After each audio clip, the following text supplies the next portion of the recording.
Spoilers ahead. The movie begins on Thanksgiving in a Detroit homeless shelter. Ben Mears is shown entering like anyone else, and then confronts a priest named Donald Callahan. Ben chases the priest into an office, where Callahan pulls a gun on Ben and shoots him. Mears pushes through and both of them go out a window and into the street below. Ben and Callahan both survive and are admitted to a hospital, where Ben is questioned by an orderly about why he shouldn't just let Ben die for trying to kill the priest. So Ben starts to tell his story after muttering the words, "Jerusalem's Lot." A successful author at the time, Ben returned to his hometown of Jerusalem's Lot, also known as Salem's Lot to the locals, with the intention of writing a book about the town's haunted house.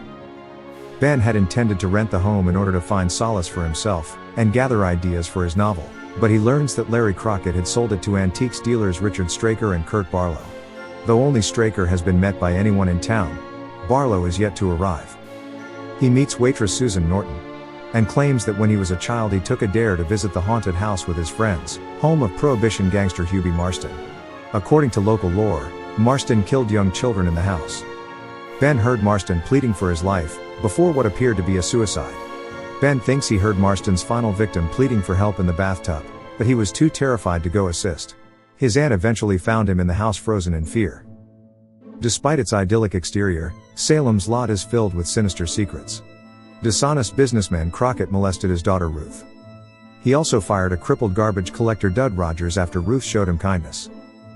Eva Prunier, the owner of the boarding house where Ben resides, played nefarious games with Marston when her and her friends were young. Veteran and school bus driver Charlie Rhodes abuses the kids he drives, including Mark Petrie and his friends Ralphie and Danny Glick. After having an affair with Dr. Jimmy Cody, residents of a trailer park Roy and Sandy McDougal extort money from him, while mistreating their infant. Local child Ralphie is murdered, and his body never recovered. Dud Rogers has a visit from the newly arrived Barlow, and accepts an offer to release him from his physical limitation. Barlow is a vampire, who was invited into the town by Crockett, who just wanted to sell the murder house. Straker is his familiar, used for doing his bidding during the daylight hours. After a visit from his undead brother Ralphie, Danny passes away. After Danny's funeral, laborer Mike Ryerson becomes ill and starts acting strange. Local teacher Matt Burke puts him up for the night, but he passes away. He comes back from the dead as a vampire to lure Matt in, but Matt rejects him. Go away, Mike! Go away! Then has a heart attack.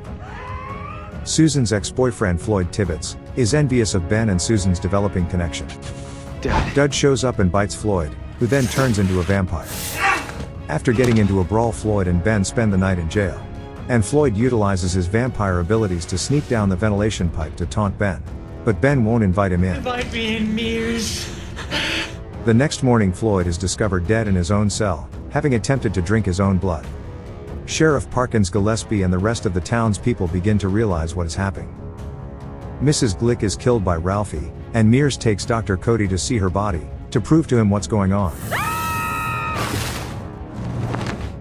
After Mark Petrie gets attacked by his friend Danny, but fends him off. I'll kill you, Petrie! And your mother! Susan goes to investigate the Marston house and runs into Mark, who is there to slay vampires. But Straker catches them breaking in. While Susan is captured, Mark manages to escape. Donald Callahan has been shown to be nothing but a good man the whole time, helping locals throughout the town. Now as vampire hunters and with a priest at their side, Ben, Mark, Callahan, and Cody go into action. They discover Straker's blood-drained body hanging from the rafters of the Marston residence, after Barlow no longer had a need for him. They start killing the vampires that they find sleeping in the cellar. But Ben notices Susan has been changed as well. Ben is hoping that by finding and eliminating Barlow, Susan's life can be saved rather than having to kill her. After Barlow shows up at Mark's house and kills his mother, Callahan tries to save Mark by confronting Barlow, but he discovers that his Christian conviction is insufficient. You have to have faith for this to work on me, Mr. Vincent. Being made to consume Barlow's blood, Callahan gets corrupted and becomes Barlow's servant just like Straker had been. Some people begin to embrace the new life as the town begins to fall to Barlow, while others want none of it. Callahan shows up at the hospital and kills Burke. Ben believes Barlow is hiding at Eva's boarding home, due to plaster he saw in the Marston house. As Ben, Jimmy and Mark make their way into Eva's basement, Jimmy is killed by a booby trap. The two find a crawl space with more vampires sleeping, and find Barlow's coffin. Barlow hypnotizes Mark, so Ben knocks him out. Barlow makes fun of Ben, and compares him to a parasite that feeds off of other people's sorrows through his writings. Before Barlow is finally destroyed by Ben. Susan arrives at the house, and Ben sees that Barlow's death has not turned her back. Susan informs Ben that he was never at fault as a boy in the Marston house, because the child in the bathtub was already dead. As Susan changes and turns to attack Mark, Ben stabs her with a stake, destroying her. Larry sees Ruth and Doug together, and despite his desire to be one of them, gets eaten. The Marston house is set on fire by Ben and Mark, as the whole town is shown to be turned. Callahan swears revenge on Ben as the town burns down, and the remaining vampires swarm to him. As Ben wraps up his tale, the orderly knows Ben was not acting alone. The orderly discovers Callahan dead, after Mark suffocated him with a pillow. Ben hears Mark come into his room and inform him that the vampire hunt is over. And Ben fades away, finally at peace. The orderly comes across Mark at an exit and tells him he doesn't believe what he's heard, but he lets him go, implying he may just be having trouble believing it. And the movie ends. Salem's Lot is a 2004 television miniseries which first aired on TNT. It is the second television adaptation of Stephen King's 1975 vampire novel Salem's Lot. Approximately 300 extras were used during the filming. At the time of production, James Cromwell was married to Julie Cobb, who herself starred in the 1979 adaptation.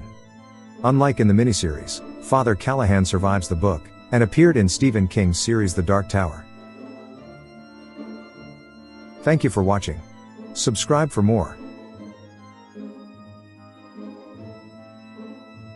Now go away or I shall taunt you a second time.